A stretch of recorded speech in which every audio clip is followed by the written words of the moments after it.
வணக்கம். ஆகாஷ்வாணி புதுச்சேரி செய்திச் சுருக்கம் வாசிப்பவர் ஐஸ்வர்யா ரவிக்குமார். குடியரசுத் தலைவர் திருமதி திரௌபதி முர்மு 2 நாள் பயணமாக இன்று உத்தரகாண்ட் மாநிலம் செல்கிறார். டேராடூனில் உள்ள ராஷ்டிரபதி நிகேதன் மாளிகைக்கு இன்று செல்லும் அவர் ராஷ்டிரபதி உத்யான் பூங்காவின் கட்டுமான மற்றும் வளர்ச்சிப் பணிகளை பார்வையிட்டு ஆய்வு செய்கிறார். நாளை டேராடூனில் உள்ள இந்திய ராணுவ கல்விக் கழகத்தின் நிறைவு நாள் அணிவகுப்பு மரியாதையில் முதன்மை விருந்தினராக கலந்து கொள்கிறார். கச்சா எண்ணெய் மற்றும் இயற்கை எரிவாயு ஆய்வு மற்றும் உற்பத்திக்கான வரலாற்று சிறப்புமிக்க முத்தரப்பு புரிந்துணர்வு ஒப்பந்தம் மத்திய அரசுக்கும் அசாம் மற்றும் நாகாலாந்து மாநில அரசுகளுக்கும் இடையே கையெழுத்தாகியுள்ளது.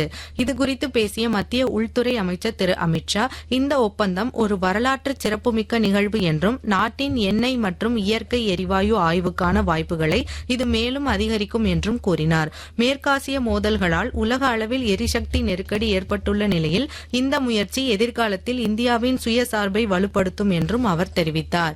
காரிஃப் பயிர் சாகுபடி பருவம் தொடங்கியுள்ள நிலையில் எண்ணெய் வித்துக்கள் சாகுபடி குறித்த ஆராய்ச்சி அடிப்படையிலான தகவல்களை விவசாயிகளின் மொபைல் போன்களுக்கே நேரடியாக கொண்டு சேர்க்கும் வகையில் ஆயில் சீட்ஸ் கிசான் மித்ரா என்ற வாட்ஸ்அப் அடிப்படையிலான செயற்கை நுண்ணறிவு ஆலோசனை சேவையை மத்திய வேளாண் மற்றும் விவசாயிகள் நல அமைச்சகம் வெளியிட்டுள்ளது.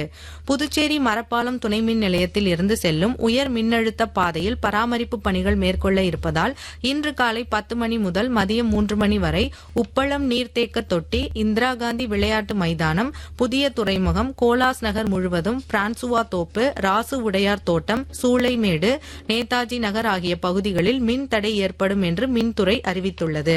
துருக்கியில் அண்டல்யா நகரில் நடைபெற்று வரும் உலகக்கோப்பை வில்வித்தை போட்டியில் இந்தியாவின் தீரஜ் மற்றும் கும்கும் மோகோத் இணை இறுதிப் போட்டிக்கு முன்னேறி நாட்டிற்கு பதக்கத்தை உறுதி செய்துள்ளது.